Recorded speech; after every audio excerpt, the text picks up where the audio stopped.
Zelensky, Barış İçin Tek Yol Rusya'ya baskı yapmaktır. Dear Ukrainians, we continue our active negotiation work with partners to have a common position for the sake of reliable peace for Ukraine. Indeed, real peace will be achieved if everyone equally perceives opportunities and threats. Then it will be possible to achieve sustainable peace. There is already a lot of support.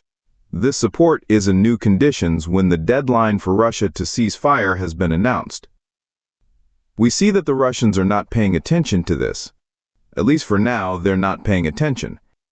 Today, there was another murder. Today, there were again Russian shellings. More than 100 strike drones were used against us, against Ukraine, on the night before this day.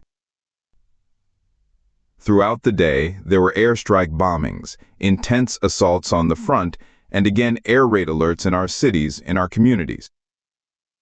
I will mention just one of the Russian war crimes for today. In Kherson, a 13-year-old boy was deliberately injured by a drop from a Russian drone. He's receiving assistance, meaning the Russian hunting of civilians in Kherson continues. This is a deliberate destruction of life. The Russian army was not given orders to stop. We are talking with partners for the sake of real steps. There have been more than a dozen conversations with leaders and heads of government. Today, the Prime Minister of Poland, the President of Finland, the President of Latvia, the Prime Minister of the Czech Republic, I just spoke with the President of South Africa, and the coming days will also be dedicated to diplomacy. Security advisors spoke yesterday, and today they continue their work. Ermak coordinates the leaders' advisors. The Minister of Foreign Affairs is working with colleagues in Europe. We are in constant communication with the American side, and on our part, our partners are talking to the United States of America. Everyone is united by the awareness that there is a possibility of achieving at least a ceasefire, and it all depends on the right pressure on Russia.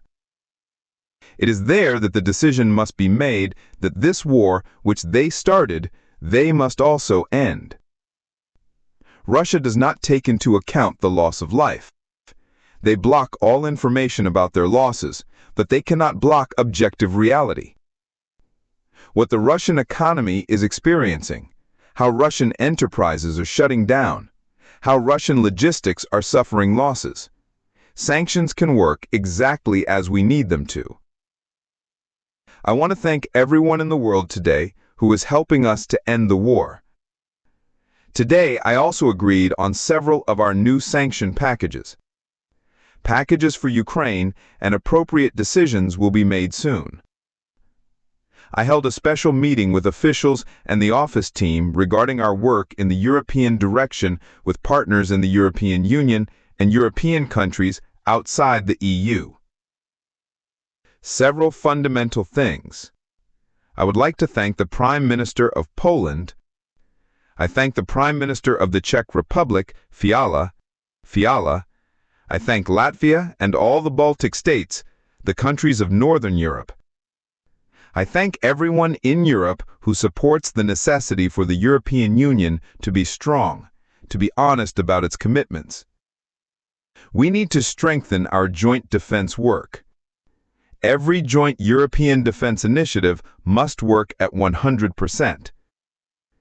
Everything that helps with common security, common economic growth, and common interests, everything common must work.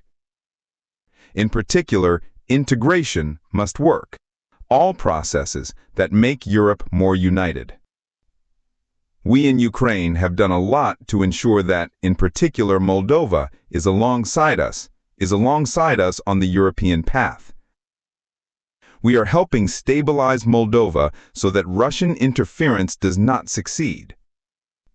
We are assisting the stable operation of Moldova's energy sector. In due time, we insisted that Moldova deserves to receive candidate status. Our position now is also grounded in fairness, in real merits. Ukraine has done everything to open the first cluster in the negotiations for EU membership. This is recognized by Europe. Therefore, any artificial pauses, any artificial divisions only strike at Europe. Ukraine, together with Moldova, must move forward in the negotiation process. I thank all the leaders and all the countries of the European Union for supporting us in this, for supporting the rules in Europe. And of course, gratitude to the soldiers of Ukraine.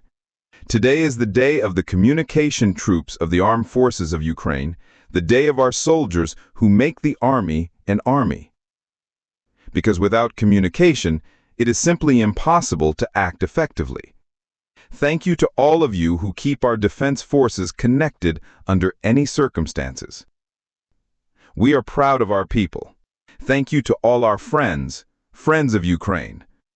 Glory to Ukraine.